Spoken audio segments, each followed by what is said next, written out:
Ready? No. Okay. Got it. Hi, I'm Kiara Walker, and this is Andy Laura. He's from our Taffy chapter, and I'm going to be interviewing him. Behind the table, we have Stephanie, who is going to be our camera woman for today. So, Andy, are you ready? Ready. All right. So, our dilemma for today is going to be an 8th grade math teacher. She is right out of college. She's 22 years old. She's ready for a new start at this middle school. She's going to Cherry Middle School. And she gets there. She decides to take a pre-assessment test just to see where her students are at. And when she gives them this test and she receives it back, only 5 out of 130 of her students are on grade level, which that's pretty crazy. That means more than half of her students are either below grade levels, maybe even 2 or 3 grade levels behind, or just slightly lower. She doesn't know. And some of them didn't even put their name on it, or they didn't even try to complete it. They just left it. And today you're going to tell me some questions on how we can improve this dilemma and what you think impacts this and how she should do her opinions. What should she do in your opinion and stuff like that. Okay? So the first question I would like to ask is how would you approach this situation? Well, I think the first thing she should do is to try to, I guess, find a way to get the students to be excited and motivated to actually do their work. Um, I think it'd be great to work around with other teachers since she is not so experienced. She should try to get with other teachers who feel the same way about the students being not on par, and she should try to find ways to help the students get to where they need to be. Is it good to expect a lot from students? I think it's good to have some high expectations for them so that they have something to work towards. But I also think it's good to have a realistic goal for them. That way, they are not too discouraged when they don't reach the highest expectation they have. What kind of teaching strategy should she implement into her schedule? Well, I think she should focus more on actually teaching the curriculum to the students as well as helping them throughout the assignment. So moving around, maybe answering every question that she can, helping every student who has a question and showing them step by step what to do. Do you think group work would be acceptable? I think group would actually be a lot really effective because then students can bounce ideas off of each other and hopefully help each other figure out one problem at a time. Do you think the area impacts the whole situation? The area that they live in, Yes, like the district, school district. I think it does have some impact because students are affected not only in school but what happens outside of school. And I think if um, they have a bad reputation, so to say, I think it can have some effect on the students and their motivation to go to school and do good.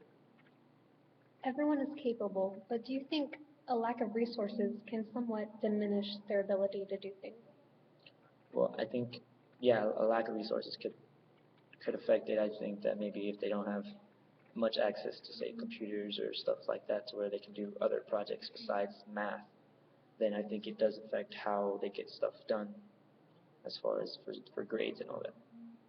Mr. James was their previous teacher in 7th grade, and I'm going to read you his motto. His motto was that the whole idea is that they have to show growth by the end of the year. So it's actually good if they can't do anything now, as long as they can do slightly more by May. They're golden. Do you agree with this? I agree and I disagree to it.